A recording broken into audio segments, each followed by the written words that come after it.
Good morning. आता आपण course number 1 आणि सेमिस्टर फर्स्ट मधील 7वा घटक या ठिकाणी आपण अभ्यासत आहोत। त्याचं नाव आहे कुटुंब आणि बालक। त्यामध्ये सब घटक आहे कुटुंब, त्याची व्याख्या, त्याची वैशिष्ट्ये आणि त्याचे प्रकार आपण अभ्यासत आहोत। सुरुवातीला आपण बघूया की जन्मापासून 5व्या वर्षापर्यंतच्या जीवन अवस्थेला किंवा जीवनाच्या अवस्थेला बाल्य अवस्था असं म्हणतात। आणि म्हणून या ठिकाणी कुटुंब आणि बालक यांचा अतिशय जवळचा संबंध असलेला आपल्याला दिसून येतो।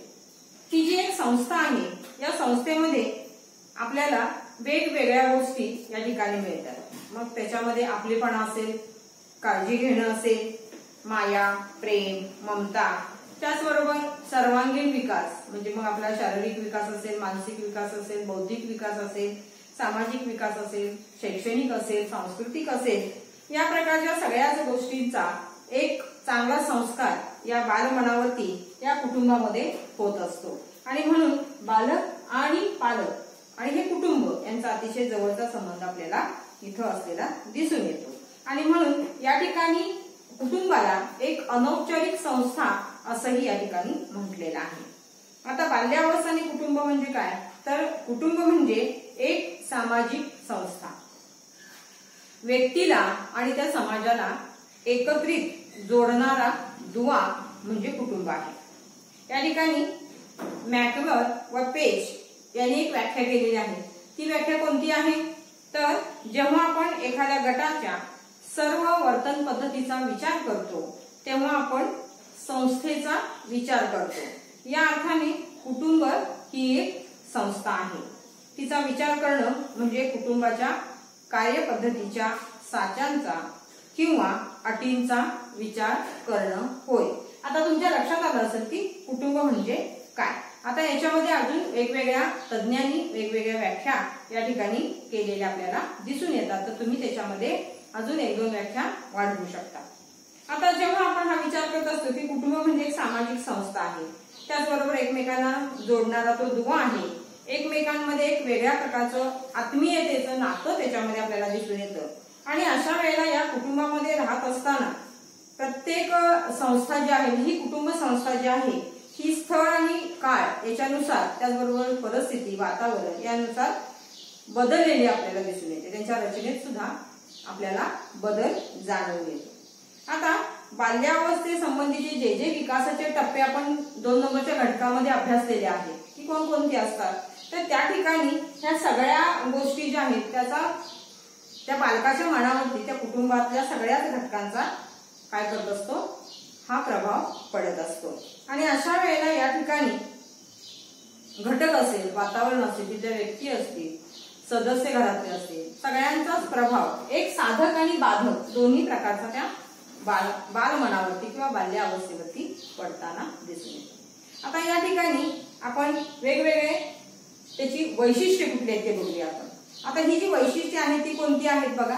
पहिलं वैशिष्ट्य आहे, आपण मगाशीच म्हटलं तसं, ती अनौपचारिक संस्था आहे। आता शाळा ही औपचारिक संस्था आहे, तिथं नियम आहेत, त्या ठिकाणी रूल्स रेग्युलेशन्स आपल्याला त्या ठिकाणी अभ्यासक्रम आहे विशिष्ट प्रकारचा, त्याचबरोबर त्या ठिकाणी तुम्हाला काहीतरी शिस्त आहे, भरपूर गोष्टी त्या ठिकाणी शाळेमध्ये असतात, म्हणून त्याला आपण औपचारिक संस्था असं म्हणतो। आणि या ठिकाणी जी अनौपचारिक संस्था आहे कुटुंब, म्हणजे आपलं तिथलं जे वर्तन असतं कुटुंबातलं, हे कसं असतं की आपल्याला एका ठिकाणावरून दुसऱ्या ठिकाणी जाता येतं, किंवा त्या ठिकाणी आपल्याला जेव्हा भूक लागेल त्यावेळेला आपण त्या ठिकाणी लगेच जेवू शकतो वगैरे। पण इथं कसं असतं शाळेमध्ये की तुम्हाला ठराविक वेळेनंतर जेवणाची सुट्टी होते, त्याच वेळेला तुम्हाला ते जेवण जेवावं लागतं, तसं इथं नाही। आणि बराचसा फरक त्याच्यामध्ये दिसतो, म्हणजे कुठेतरी मोकळी त्या ठिकाणी असते। आणि त्याचबरोबर कुठलंही एक म्हणजे शिस्त ज्याला आपण म्हणतो की इथं काही नसते, म्हणजे लावली जाते, कुटुंब लावतं हा वेगळा आहे, पण या ठिकाणी तुम्हाला मोकळीक असते आणि म्हणून त्याला अनौपचारिक संस्था असं म्हटलेलं आहे। आणि प्राथमिक समूह आहे, म्हणजे बालकाची जी जडणघडण होते, ही बालकाची जडणघडण कुटुंबामध्ये होत असते। त्याचं लालन पालन, संगोपन, त्याच्यावरती घातले जाणारे संस्कार, त्याला लावलेलं वळण, त्याला लावलेली शिस्त, ह्या सगळ्या गोष्टी ज्या आहेत त्या ज्या घरामध्ये जे सदस्य असतात या सदस्यांच्या अनुकरणांमधून, मार्गदर्शनातून, उपदेशातून, संस्कारातून ते मूल या ठिकाणी घेत असतं. आणि मग प्राथमिक समूहामध्ये जे शिक्षण त्याला मिळतं ते त्याच्या आयुष्याच्या जडणघडणीमध्ये अतिशय उपयोगाचं ठरत असतं. म्हणजे शाळेमध्ये त्या ठिकाणी त्याला अनेक गोष्टी ज्या आहेत इथं लादल्या गेलेल्या आहेत असं त्याला वाटत नाही, कारण घरामध्ये त्याला त्या गोष्टी असतात. उदाहरणार्थ आरोग्याच्या बाबतीतल्या सुविधा किंवा आरोग्याच्या बाबतीतली जबाबदारी कशी आहे आपली, त्याच्याबरोबर आपण त्या ठिकाणी ती जबाबदारी कशा पद्धतीने पार पाडली पाहिजे, स्वच्छता कशी ठेवली पाहिजे किंवा शिस्त कशी लावली पाहिजे, नीटनेटकेपणा कसा असला पाहिजे, या सगळ्या ज्या गोष्टी असतात त्या न कळतपणे ह्या प्राथमिक समूहामध्ये मिळतात. म्हणजे कुटुंब हे प्राथमिक समूह हे त्याचं वैशिष्ट्य आहे. तिसरं आहे जिव्हाळ्याचा संबंध.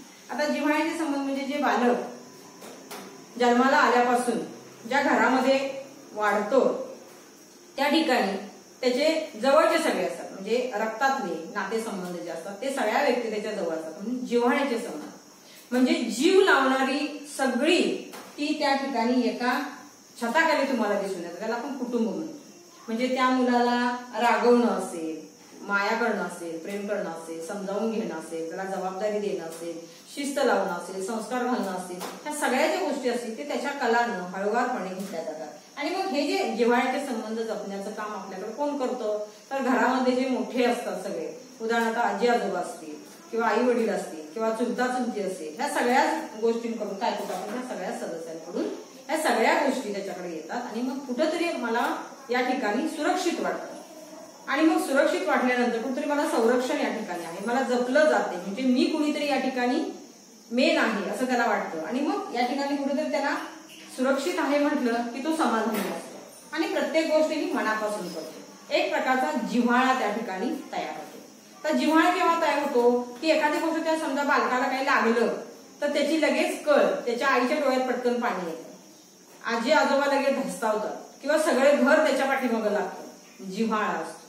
एकमेकाला जीव देणं किंवा एकमेकाला जीव लावणं, ह्या ज्या सगळ्या गोष्टी असतात इथं तुम्हाला ह्या कुटुंबामध्ये बघायला मिळतात. त्याच्यामुळं हे एक वैशिष्ट्य तुम्हाला या ठिकाणी पाहायला मिळतं. दुसरा आहे की टिकाऊ संबंध.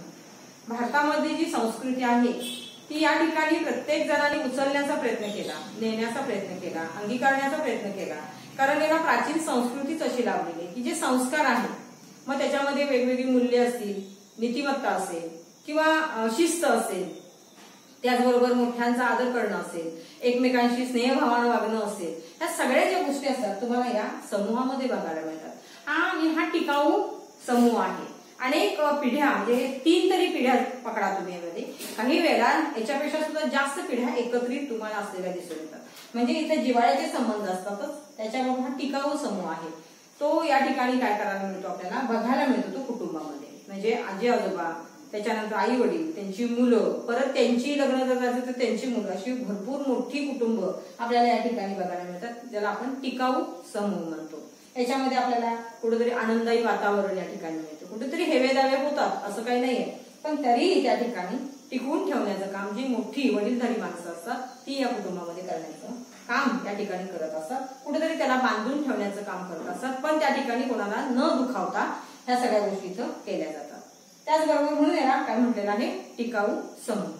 पुढचा आहे की सर्वांगीण विकास. जसं मी मगाशी म्हटलं की मूल जन्माला येण्याच्या अगोदरपासून किंवा जन्माला आल्यानंतर पासून त्याची जडणघडण करण्यापर्यंत जे सगळं आहे ते सगळं कुटुंबामध्ये आपल्याला बघायला मिळतं. मग सर्वांगीण विकास कुठला, तर त्याच्या बाल्यावस्था म्हणजे जन्माला आल्यानंतर 6 महिन्यापर्यंत त्याची कशी निगा राखायची, ती जबाबदारी कशी पेलायची, त्याच्यानंतर परत 6 महिन्यापासून वर्षांपर्यंत त्याला कसं जपायचं, वर्षापासून 2 वर्षांपर्यंत त्याच्या ज्या सगळ्या विकासाच्या टप्प्यांमध्ये त्याला कशी मदत करायची आहे, त्याला कसं संरक्षण द्यायचं आहे, कशा पद्धतीने त्याला जाणून घ्यायचं आहे, या सगळ्या गोष्टी तुम्हाला या ठिकाणी मिळतात. मग त्या ठिकाणी त्या बालकाला काय होतो, आहाराच्या बाबतीमध्ये असेल, त्याचबरोबर त्याला सगळ्या गोष्टी देणं असेल, आरोग्याच्या बाबतीमध्ये असेल, भरपूर गोष्टी असेल त्याच्यामध्ये की ज्याला त्या ठिकाणी सर्वांगीण विकासाला ते बालक काय होतं, परिपूर्णतेकडे जातो आणि त्याचा चांगला विकास या ठिकाणी होतो. मग शारीरिक विकास त्याचा परिपूर्ण होतो त्या वयामध्ये, त्याचबरोबर त्याचा मानसिक विकास चांगला होतो, बौद्धिक विकास चांगला होतो, त्याचबरोबर या ठिकाणी आरोग्याच्या बाबतीतलं जे आहे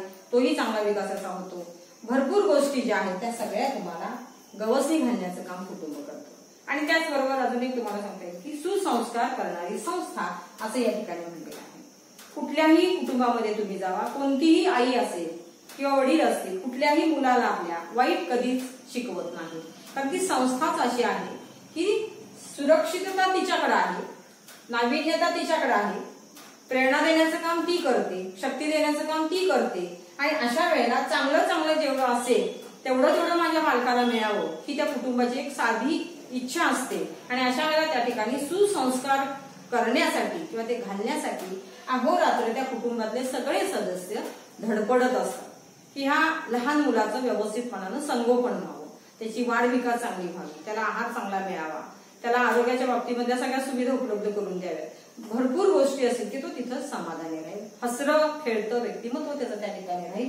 आणि परिपूर्णपणे त्या ठिकाणी एकदा चांगला संस्कार तुमच्यामध्ये मिळाला की मग तुमच्या मनाची जडणघडण चांगली होते. तुमच्यामध्ये जे संस्कार असतात ते पुढील पिढीला देण्यासाठी तुमचं कुटुंब त्या ठिकाणी तयार होऊ शकतं. अशा प्रकारची सगळी वैशिष्ट्ये तुम्हाला या कुटुंबामध्ये बघायला मिळतात. आता तुमच्या लक्षात आलं असेल, आपण एक व्याख्या बघितली, त्याचबरोबर त्याची वैशिष्ट्ये बघितली. आता आपण बघत आहोत त्याचे वेगवेगळे प्रकार. आता पहिल्यांदा बघतोय आपण संयुक्त कुटुंब, त्यालाच आपण एकत्र कुटुंब पद्धत असे म्हणतो. संयुक्त कुटुंबाची व्याख्या डॉक्टर इरावती कर्वे यांनी केलेली आहे. एकाच निवासस्थानात राहणाऱ्या, एकाच जेवणगृहात अन्न ग्रहण करणाऱ्या, संपत्ती, समाज, मालकी हक्क असणाऱ्या, धार्मिक कृत्यात सामूहिकरित्या भाग घेणाऱ्या रक्त संबंधाच्या समूहाला संयुक्त कुटुंब असे म्हणतात. आता त्या इरावती कर्वे मॅडमनी काय सांगितलं बाबा तज्ञांनी या, की एकाच छताखाली ते राहतात, एकाच घरामध्ये जेवण बनवलं जातं, अन्न ग्रहण करणाऱ्या ज्या व्यक्ती असतात त्या सगळ्या घरातल्या असतात, संपत्ती, समाज, मालकी हक्क म्हणजे वारसा जो असतो, त्याचबरोबर वेगवेगळी धार्मिक कृत्य प्रत्येक कुटुंबामध्ये केली जातात. त्यामध्ये सगळेजण त्यामध्ये काय होतात, सहभागी होतात. त्याला आपण संयुक्त कुटुंब म्हणतो. आता उदाहरणार्थ बघा की नोकरीसाठी कुणीतरी बाहेर गेलं असेल तर गणेश उत्सव असतो, त्यावेळेला ती काय होतात, आपल्या कुटुंबाकडे येत असतात. म्हणजे कुटुंब जे आहे ते एकत्रित बांधण्याचं काम त्या ठिकाणी आपल्या भारतामध्ये अनेक ठिकाणी ही तुम्हाला संयुक्त कुटुंब पद्धती आजही चांगल्या पद्धतीनं असलेली दिसून येते.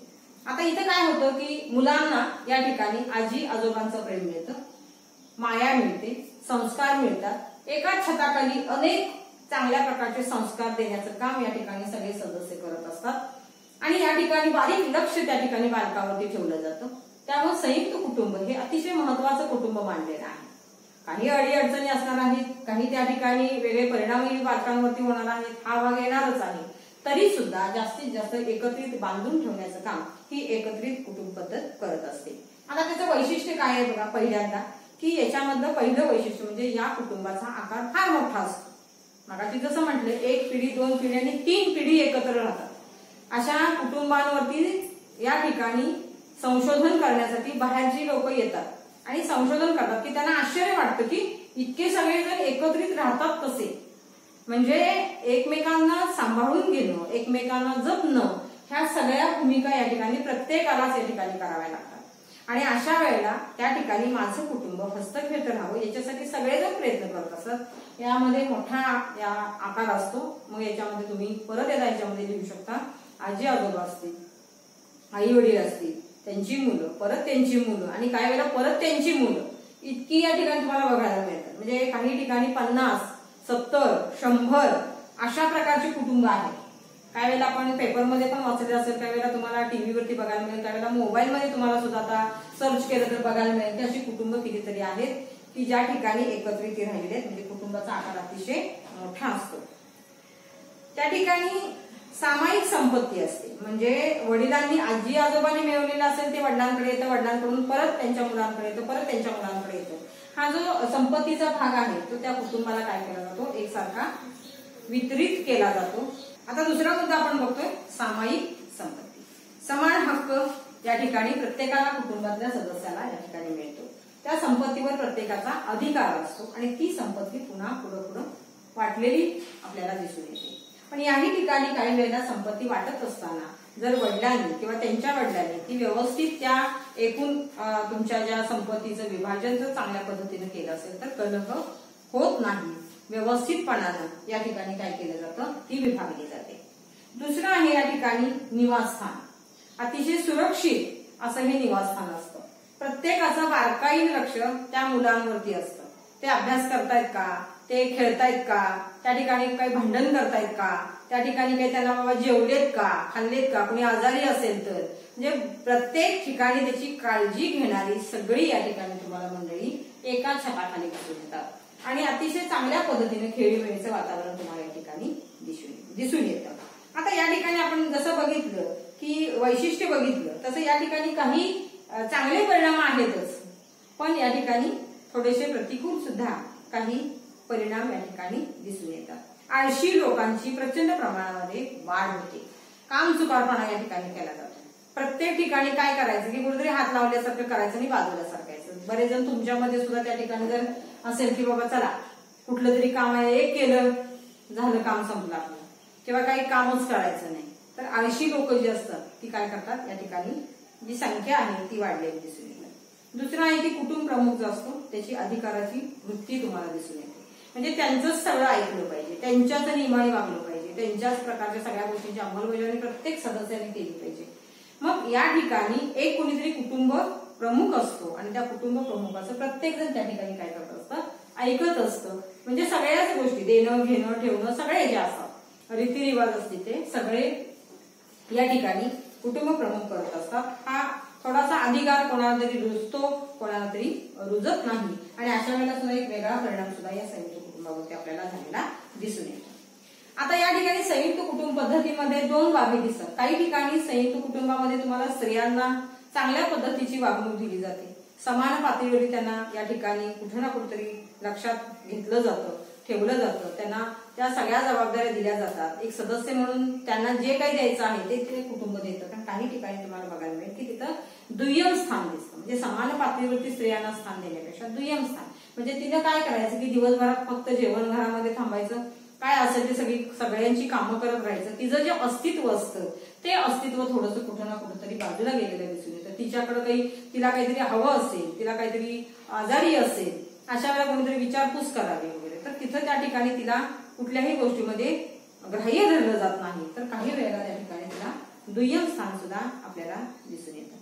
दुसरं आहे की बालविवाहाचं प्रमाण या संयुक्त कुटुंब पद्धतीमध्ये अधिक असतं, कारण कसं असतं की मुलं आहेत, परत मुलांची मुलं मुली, त्यांची मुलं मुली, म्हणजे ही संख्या वाढत जाते आणि अशा वेळेला मुलींची संख्या जर जास्त असेल, मुलांची संख्या जास्त असेल, तर अशा वेळेला त्या मुलींची लवकर लग्न त्या ठिकाणी केली जातात। असं प्रमाण या ठिकाणी भरपूर ठिकाणी आहे। जर तुम्ही अजूनही खेड्यांमध्ये गेलात तर त्या ठिकाणी मुलींना काय होतं की 10वी वगैरे किंवा 11-12वी सुद्धा होऊ देत नाही तोपर्यंत लग्न झालेली दिसून येतात। आज थोडीशी कल्पना बदललेली आपल्याला दिसून येते।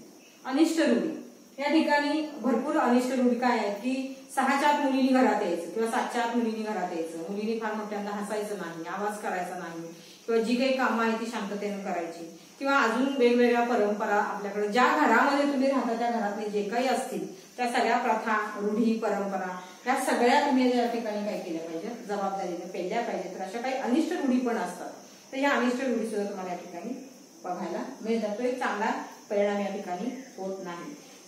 घरामध्ये जे सदस्य असतात त्यांच्या मनामध्ये कुठे ना कुठेतरी किलबिश तयार होतात, एखाद्याने एखादी गोष्ट आणली दुसरीने आणली तर कुठेतरी भेदभाव असतो आणि हा भेदभाव काय होतो, एकदा का मनामध्ये घर करून राहिला की मग त्या ठिकाणी असंतोष निर्माण होतो आणि छोटीशी ठिणगी फार मोठ्या ह्याच्यामध्ये रूपांतर करू शकते आणि मग असे कुटुंब काय होतात, बाजूला सरकतात। तरी सुद्धा बांधून ठेवण्याचं काम एखादी व्यक्ती घरातली जर चांगली करत असेल तर निश्चितपणाने कुटुंब आजही आपल्याला पाहायला मिळतात, चांगले संस्कार या ठिकाणी झालेले आपल्याला बघायला मिळतात।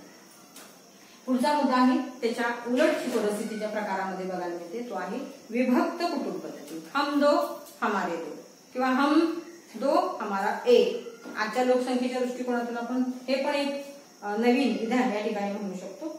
विभक्त कुटुंबामध्ये जर तुम्हाला बघायचं असेल तर या विभक्त कुटुंबामध्ये तुम्हाला लहान कुटुंब बघायला मिळतात। या ठिकाणी कुटुंबाची सदस्यच मुळात काय असते, कमी असते।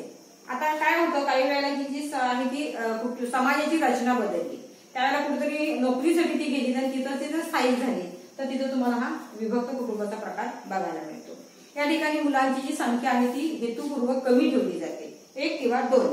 त्याचबरोबर या ठिकाणी जी सदस्य संख्या कमी असते आणि त्यामध्ये मग तुम्हाला त्या बालकांना काय होतं की समता, स्वातंत्र्य, हक्क, अधिकार यासारख्या गोष्टी, त्याचबरोबर शिस्त, दरारा, धाक, रागवणं किंवा वेगवेगळ्या रूढी परंपरांचं पालन करणं या सगळ्यांना थोडंसं या ठिकाणी दुय्यम स्थान दिलं जातं। आणि मग या ठिकाणी ज्या पद्धतीचे आई वडील तुमच्या या कुटुंबामध्ये असतात त्याच प्रकारचे संस्कार त्या ठिकाणी मुलांवरती झालेले दिसून येतात। मग या ठिकाणी जर आई वडील शिक्षणासाठी फार मोठे उपभोक्ते असतील तर त्या ठिकाणी शिस्त लावण्याचं काम, शैक्षणिक दृष्टिकोनातून सगळं आणून देण्याचं काम ते अतिशय काळजीनं या ठिकाणी कुटुंबामध्ये करताना दिसून येतात। म्हणजे अतिशय बालकाची काळजी त्या ठिकाणी केली जाते। हळवे फार असतात आपले जे आई वडील असतात ते, म्हणजे थोडं जरी लागलं खर्चटलं तरी आपोआप आईच्या डोळ्यातून धारा लागतात। म्हणजे हे जे विभक्त कुटुंब पद्धतीमध्ये तुम्हाला थोडंसं बघायला मिळतं। दुसरा या ठिकाणी की घटक स्थिर नसल्याने बदलत्या परिस्थितीनुसार आर्थिक सामाजिक या बदलानुसार या विभक्त कुटुंबावरती परिणाम झालेला आपल्याला दिसून येतो। त्याचबरोबर एकमेकांची आंतरक्रिया जी आहे त्या आंतरक्रिया रोजच्या रोज त्या ठिकाणी ते पालक या बालकाशी करतात, त्याचा एक चांगला परिणाम या विभक्त कुटुंब पद्धतीतल्या बालकांवरती झालेला दिसून येतो। त्याचबरोबर त्या लहान मुलांमध्ये चांगल्या प्रकारचा आत्मविश्वास त्या ठिकाणी आपल्याला दिसून येतो आणि एकदा आत्मविश्वास निर्माण झाला आणि त्या ठिकाणी आई वडील जर दोघेही सर्व्हिसला असतील तर त्या ठिकाणचं ते जे मूल असतं ते सगळी कामं स्वतः करायला शिकतं। म्हणजे या ठिकाणी सतत कुठल्या ना कुठल्या तरी कामामध्ये ते राहतं। म्हणजे अभ्यास आपला आपण करणं किंवा आपण नीटनेटकं राहणं, घरातल्या वस्तू व्यवस्थित ठेवणं किंवा आपलं जे काही साहित्य असेल ते व्यवस्थित ठेवणं, म्हणजे ते बारीक बारीक बारीक गोष्टी त्या ठिकाणी चांगल्या पद्धतीने शिकतं की त्याला वळण आपोआप त्या ठिकाणी लागतं, म्हणजे बघून ते करते ह्या सगळ्या गोष्टी। तर ह्या चांगल्याही या ठिकाणी गोष्टी घडतात। त्याचबरोबर विभक्त कुटुंबामध्ये जास्त लाड केले जातात, त्याच्यामुळे मुलांमध्ये थोडासा हट्टीपणा, हेकेखोरपणा किंवा तुसडेपणा किंवा चिडचिड करणारं प्रमाण हे जे आहे त्या ठिकाणी दिसून येतं। काही वेळेला या ठिकाणी थोडंसं आपण ज्यावेळेला म्हणतो की अनिष्ट परिणाम सुद्धा होतात, कारण आई वडील घरामध्ये नसले की तो काहीही करू शकतो, म्हणून या ठिकाणी थोडासा एक वेगळा परिणाम सुद्धा होऊ शकतो। दुसरा या ठिकाणी की मुलं घरातल्यांपेक्षा थोडंसं समवयस्क गटांमध्ये मिसळण्याचा प्रयत्न करतात, कारण त्याच्याशी बोलायला कोणीतरी पाहिजे, खेळायला कोणीतरी पाहिजे। कोणाला तरी काय सांगायचं असेल तर घरामध्ये नसेल, इथं घरामध्ये आई वडील नसतात त्याच्यामुळे बाहेर कोणीतरी पाहिजे, अशा प्रकारचे शोध घेण्याची प्रवृत्ती त्यांची असते। बऱ्याच वेळेला सदस्य संख्या कमी असल्यामुळे मुलांची अति काळजी या कुटुंबामध्ये शक्यतो घेतली जाते। पालक थोडेसे संवेदनशील जास्त असतात। मुलगा थोडासा उशीर झाला म्हटलं की आईला अक्षरशः काय करू आता, तो कुठे असेल या चिंतेने ती इतकी ग्रासलेली असते की तिच्या पुढे, म्हणजे आई अशी काही पृथ्वीवर बनवलेली आहे, आपण नेहमीच म्हणत असतो की परमेश्वरापेक्षा जिचं स्थान अगदी वरच्या लेवलवर आहे, की परमेश्वर सुद्धा जिला नतमस्तक होतो ती म्हणजे आई, आणि अतिशय हळवी त्या ठिकाणी मुलांच्या बाबतीमध्ये असते। आणि म्हणून ती या ठिकाणी जर जास्त काळजी केली तर ती मुलं घाबरट बनतात आणि जास्त नाही काळजी केली तर थोडीशी हेकेखोर बनतात। आणि म्हणून या ठिकाणी जशा पद्धतीने ते मूल आहे त्याच्या दृष्टिकोनातून त्याच्या कलाने जर घेतलं तर ही विभक्त कुटुंब पद्धतीमध्ये सुद्धा आपल्याला चांगले संस्कार त्या ठिकाणी बघायला मिळतात। या ठिकाणी वरच्या लेवलवरती मुलं तुम्हाला गेलेली दिसून येतात। विभक्त कुटुंब पद्धतीमध्ये समान स्थान दिले जातात, म्हणजे आई आणि वडील दोघांनाही समान स्थान असतं, हे चांगली गोष्ट आहे। दुसरा या ठिकाणी जी मुलांची जगण्याची पद्धत आहे ती तिथल्या परिसरानुसार या ठिकाणी झालेली असते। त्याचबरोबर मुलांचं जे पालन पोषण आहे ते अतिशय चांगल्या पद्धतीने होतं, म्हणजे त्याच्या आहाराच्या बाबतीमध्ये लक्ष दिलं जातं, त्याच्या शैक्षणिक दृष्टिकोनातून लक्ष दिलं जातं, म्हणजे सगळ्याच गोष्टी आपण त्याच्यामध्ये घेऊ शकतो, म्हणजे त्याच्या विकासाकडे परिपूर्णपणे लक्ष दिलं जातं। अशा प्रकारचे हे विभक्त कुटुंब आपल्याला या ठिकाणी बघायला मिळतं। आता जसं बघितलं आपण तसं की ह्याच्यातली संख्या कमी आहे, प्रत्येक व्यक्तीला त्याच्या मताला पूर्ण स्वातंत्र्य दिलं जातं आणि ह्याचं प्रमाण थोडंसं तुम्हाला शहरामध्ये जास्त बघायला मिळतं। निर्णय सगळे जे घेतात घरातले काय घ्यायचे ते दोघं पती पत्नी असतात, की म्हणजे आई वडिलासारखे दोघं घेतात। सुखी कुटुंब असतं, लहान कुटुंब असतं, हे त्याचं वैशिष्ट्य आहे। थोडंसं या ठिकाणी आपण जसं बघितलं तसं काही वेळेला वेगळं वातावरण सुद्धा या कुटुंबामध्ये बघायला मिळतं, कारण थोडंसं संस्कार घालायला काही वेळेला आपण म्हणतो संस्कार घालतात नाही याच्याला भाग नाही, पण थोडं कुठे ना कुठेतरी दुर्लक्ष होतं, त्यांच्या अभ्यासाकडे दुर्लक्ष होतं, कारण दोघंही कामावर गेल्यामुळं पाहिजे थोडा वेळ मुलांना आपण देऊ शकत नाही, त्याच्यामुळं हा अभाव होऊ शकतो। त्याचबरोबर पालन पोषणाच्या बाबतीमध्ये सुद्धा काही वेळेला ते सतर्क असतीलच असं नाही, तर त्याही गोष्टी या ठिकाणी होऊ शकतात। आता हे विभक्त कुटुंब होण्याचं कारण काय आहे, तर पहिल्यांदा आहे व्यक्तिगत स्वार्थ, म्हणजे आपलं चौकोनी कुटुंब ठेवायचं, बाकीच्यांचा कोणाचा विचार करायचा नाही। आणि मग अशा वेळेला कुठंतरी स्वार्थीपणा या विभक्त कुटुंब होण्याच्या पाठीमागं येऊ शकतो, हे कारण असेल। व्यक्तिवादी दृष्टिकोन, म्हणजे माझा विकास, माझ्या कुटुंबाचा विकास, माझ्या मुलांचा विकास इतकंच फक्त या विभक्त कुटुंबामध्ये बघितलं जातं। दुसरं आहे की दळणवळण साधनांचा प्रभाव जास्त असतो. म्हणजे बाहेरच्या ठिकाणी गेल्यामुळे ज्या काही सगळ्या ऑल फॅसिलिटी असतात पण खेडेगावामध्ये त्या तुम्हाला मिळणार नाही.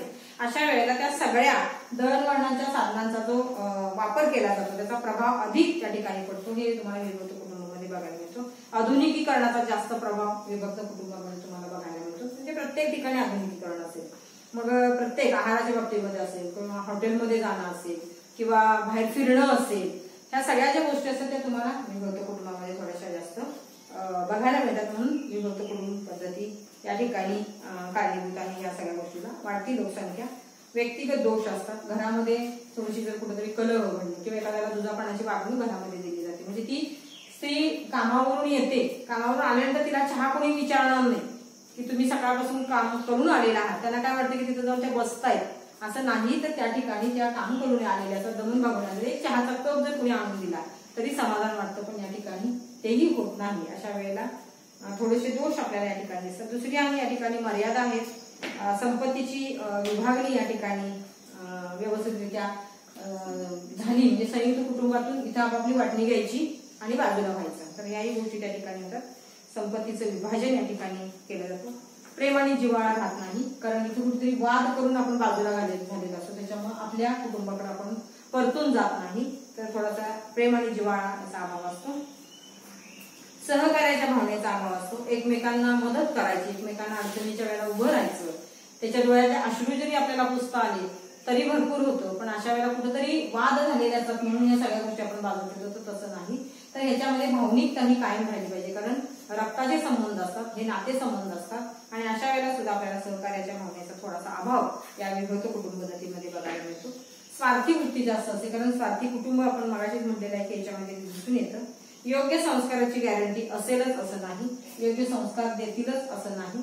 तर आई वडिलांनी जसं घर सोडलेलं असतं तशी त्यांची मुलं पण परत काय म्हणतात की तुम्ही जसं बाजूला राहिला तसं आम्हीही बाजूला राहतो. म्हणजे परत विभक्त कुटुंब पद्धती वाढत जाते.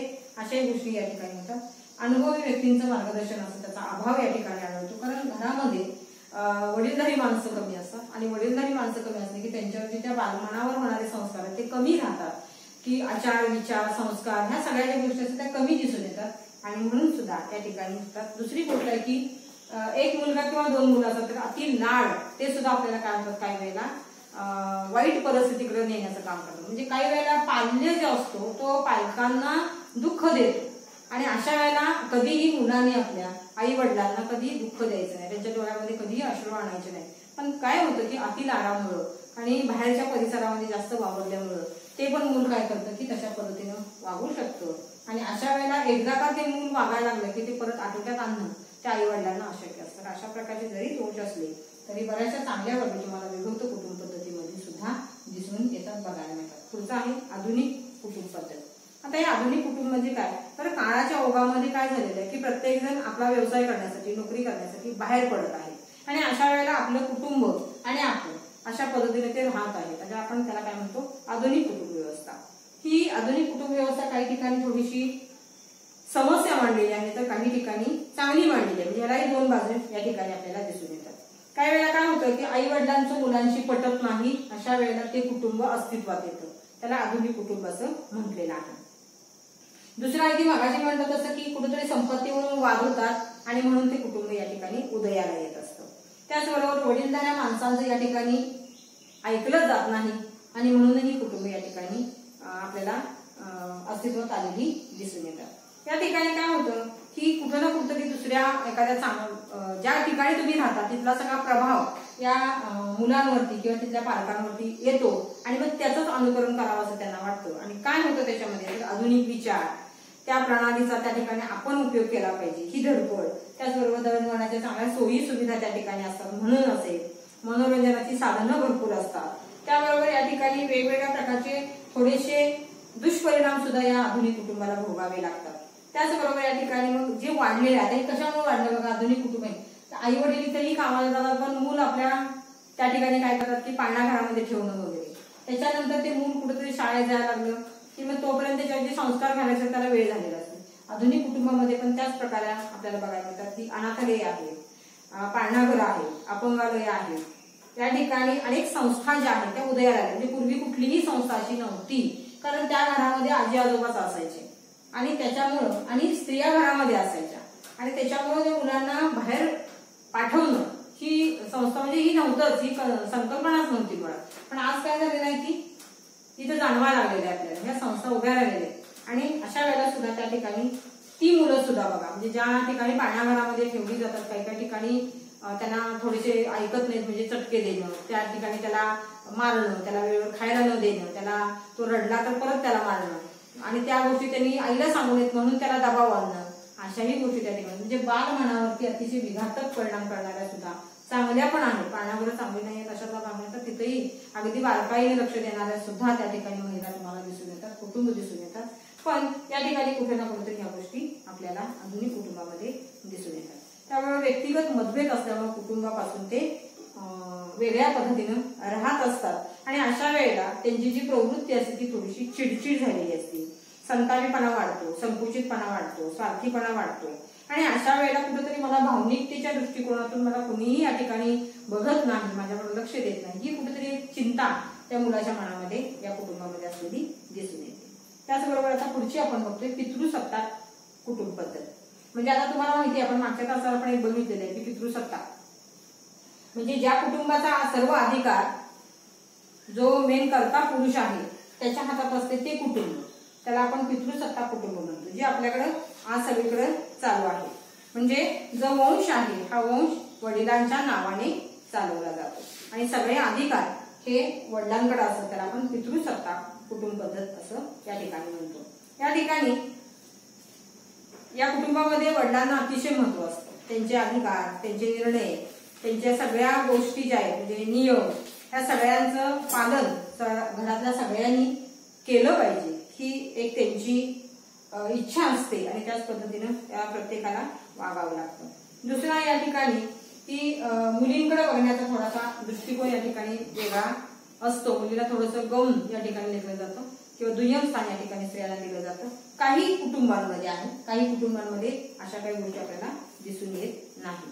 दुसरा या ठिकाणी की पुरुषांच्या विकासाला या ठिकाणी जेव्हा आपण विचार करत असतो, हा विचार करत असताना हा जो पालक आहे, हा पालक काय करत असतो की वंश परंपरेचा जास्त विचार करतो आणि त्यानुसार ज्या रूढी परंपरा आपल्या घरामध्ये आहेत त्यांचं सगळ्यांनी पालन करावं असा त्यांचा आग्रह असतो. म्हणजे ज्यांच्या घरामध्ये वडील कर्ते आहेत त्यांचाच अधिकार या ठिकाणी चालतो, अशा पद्धतीचे हे कुटुंब आहे. या ठिकाणी मुलगा मुलगी काही कुटुंबांमध्ये भेद केला जात नाही, पण काही कुटुंबांमध्ये भेद केला जातो. शिक्षणाच्या बाबतीमध्ये असेल, आहाराच्या बाबतीमध्ये असेल, आरोग्याच्या बाबतीमध्ये असेल किंवा त्यांच्या एकूण सर्वांगीण विकासाकडे लक्ष देण्याचं काम या पितृसत्ता कुटुंबामध्ये पण आपल्याला झालेलं दिसून येते. एक चांगला कुटुंब, एक चांगलं कुटुंब या ठिकाणी आपण म्हणू शकतो. पण काही वेळेला जास्त थोडंसं जे आपण म्हणतो की हुकुमशाही, अधिकारशाहीचा वापर जर जास्त केला तर मुलं काय होतात, घाबरट तयार होतात किंवा घाबरट बनतात, त्यावर संकोची बनतात, हळवी बनतात, भावनाशील बनतात, काही वेळेला उद्रेक होतो. आता उदाहरणार्थ तुम्हाला एक उदाहरण सांगते की अगदी सांगली भागातलं घडलेलं उदाहरण आहे. अतिशय उच्चभ्रू घर, शेती भाती प्रचंड मोठी, पण सगळं ऐकायचं ते वडिलांचं ऐकायचं. म्हणजे इव्हन त्यांनी कुठल्या शिक्षण घ्यायचं, कसं घ्यायचं, कधी घ्यायचं, किती हे कर, सगळीकडं म्हणजे अगदी इतकं की इथंपर्यंत ते आणून ठेवायचं. त्या एका मुलाला शिकवलं, सगळं झालं, त्यांना त्याचं लग्न झालं, 2 मुलं झाली आणि त्यावेळेला त्यानं फक्त एक इच्छा बोलून दाखवली की मी सांगलीमध्ये घर घेणार आहे. त्याला सांगितलं की तू घर वगैरे काही घ्यायचं नाही आणि मुळातच त्याला मग ह्या सगळ्या गोष्टीतून त्याला बाजूला काढलं आणि बाजूला काढल्यानंतर त्याला ते असह्य झालं. आणि अशा वेळेला त्यानं काय केलं असेल, अतिशय टोकाची भूमिका घेतली की कुठे ना कुठेतरी माझ्या मनामध्ये कुठेतरी ही भावना झाली आणि दुसरेपणाची भावना त्याला घरामध्ये मिळू लागल्यावरती त्यावेळेला त्यानं काय केलं, स्वतःही संपला, बायकोला संपवलं, त्याच्या 2 छोट्या मुलांना सुद्धा त्यानं मारलं. म्हणजे ती जी स्थिती होती त्याच्या पलीकडे सगळ्यांची मन सुन्न करणाऱ्या घटना घडतात. आणि अशा वेळेला आपल्या अधिकाराचा वापर चांगल्या पद्धतीने करा, थोडंसं सांभाळून घ्या, थोडंसं समजावून सांगा. काही मुलांना थोडंसं उशिरा कळेल, पण असं नाही की त्याला समजणार नाही, तर थोडंसं त्याच्या कलाने घेऊया, थोडंसं समजून घेऊया. तर ही जी अधिकारवाणी असते ती थोडीशी आपण चांगल्या पद्धतीने वापरली तर निश्चितपणाने ते काय करतात की कुठेतरी मूल माझं चांगलं व्हावं हा त्यांच्या पाठीमागचा त्यांचा उद्देश असतो की त्याच्यावरती चांगले संस्कार व्हावे. पण या ठिकाणी असं म्हणू शकत नाही आपण की चांगले संस्कार होत असताना कुठेतरी दडपशाही या ठिकाणी यावी. या ठिकाणी अधिकारशाहीचा जास्त वापर करावा. जुलूम, अन्याय म्हणजे सहन होण्याच्या पलीकडे स्थिती जेव्हा जाते त्यावेळेला अशा काहीतरी घटना घडतात, त्या घडू नये म्हणून प्रत्येकाने या कुटुंबामध्ये काळजी घेते. पुढचे आहे मातृसत्ताक. बरोबर याच्या उलटची स्थिती की जो वंश आई चालवते त्याला आपण मातृसत्ताक पद्धत असं म्हणतो. आता ह्या सगळ्याचा कर्ता आहे ती आई असते, वंश आईच्या नावाने चालवला जातो, त्याला आपण मातृसत्ताक कुटुंब पद्धत असं म्हणतो. या ठिकाणी थोडंसं पित्याला कमी स्थान असतं, पिता आईच्या घरी राहायला जातो, सगळीकडे सत्ता वर्चस्व अधिकार हक्क हे सगळं असतात ते आईच्या हातामध्ये असतात. दुसरं गोष्ट आहे की त्या ठिकाणी कुठलीही पुरुषाला विकासासाठी संधी दिली जात नाही. त्याचबरोबर या ठिकाणी भावनांचा उद्रेक, भावनांवरील नियंत्रण सुटू शकतं, काही वेळेला अपराधाची भावना या ठिकाणी वाढीस लागू शकते आणि मग या ठिकाणी सुद्धा वादविवाद होऊन टोकाला जाऊ शकतात. अशा वेळेला या ठिकाणी मुली ज्या आहेत त्या वंश चालवतात, म्हणून मुली धीट आणि मुलांना त्या ठिकाणी कुठल्याही प्रकारचं म्हणजे त्या ठिकाणी त्यांना काय केलं जातं, कमी स्थान दिलं जातं.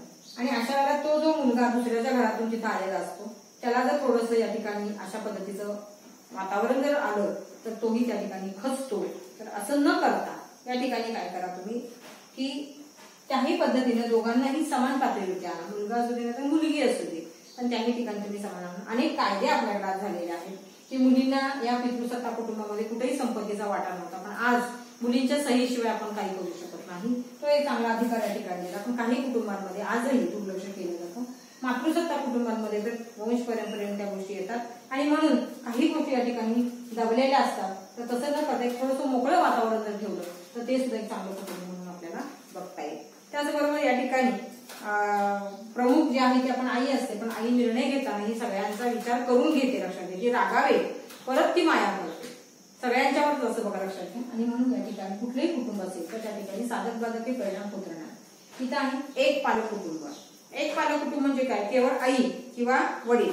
आता काही वेळेला काय होतं की त्या पालकांचा मृत्यू झालेला असतो त्यावेळेला आई सांभाळते आणि आईचा मृत्यू जर झाला असेल तर पालक सांभाळतात, किंवा घटस्फोट झाला असेल तरी सुद्धा त्या ठिकाणी कुणीतरी एक जण या ठिकाणी पालक जे आहेत ते त्या ठिकाणी मुलांना सांभाळतात. अशा वेळेला या ठिकाणी थोडीशी भावनिकता जी आहे ती भावनिकता जिव्हाळा याचा अतिरेक झालेला आपल्याला बघायला मिळतो.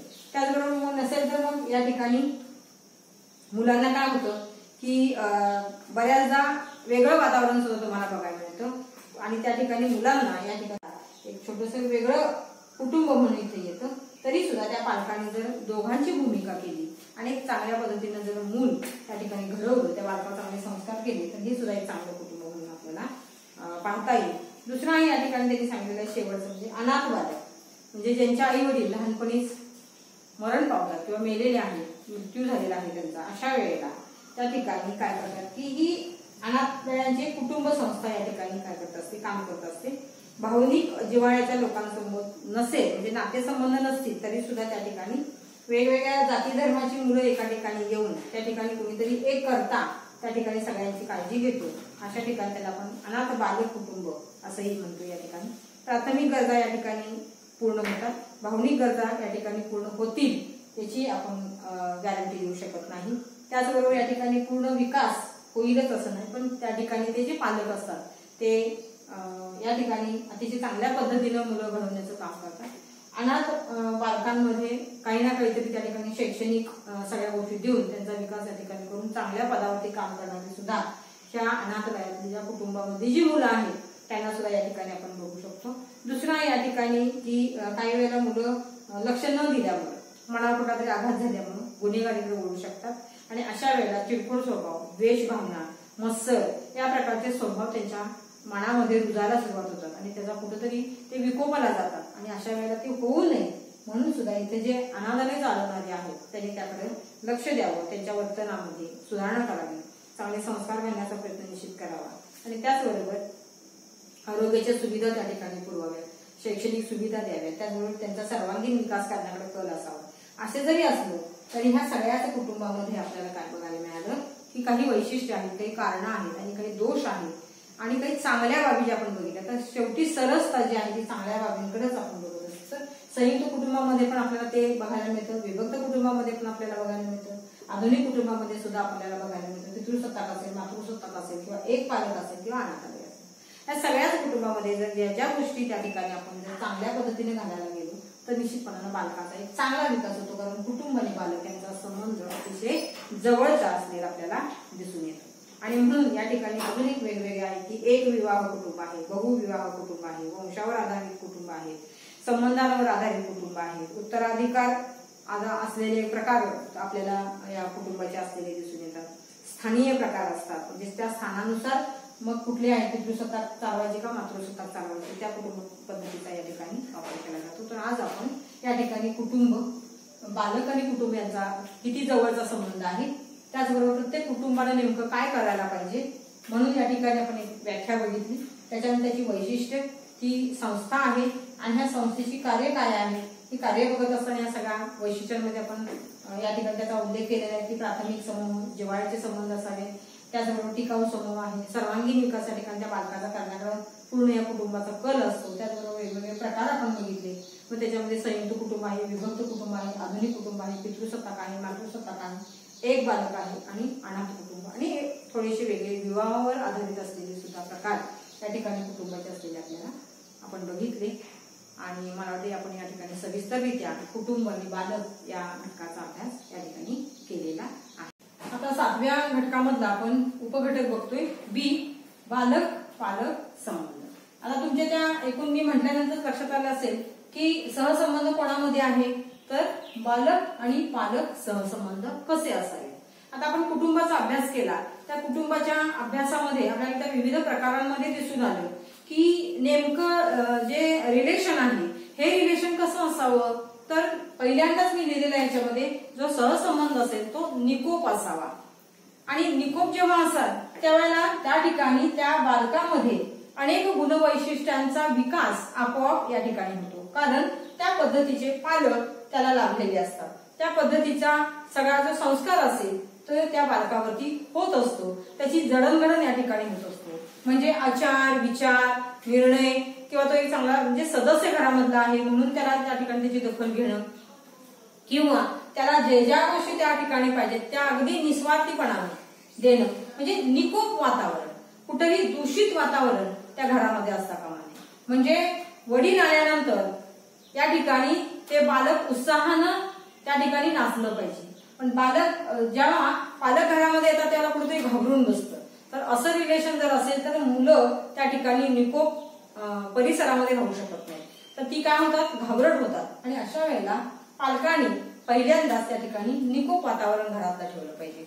कुठेही या ठिकाणी लादली म्हणजे एखादी गोष्ट लादली पाहिजे, एखादी गोष्ट त्या ठिकाणी वर्चस्वाने घेतली पाहिजे, ह्या सगळ्या ज्या गोष्टी असतात त्या न घेता कुठेतरी खुलं वातावरण, समाधानी वातावरण, व्यवस्थित एक चांगलं वातावरण या ठिकाणी घरामध्ये जर असेल तर ते मूल सुद्धा मनापासून सगळीकडे वावरतं.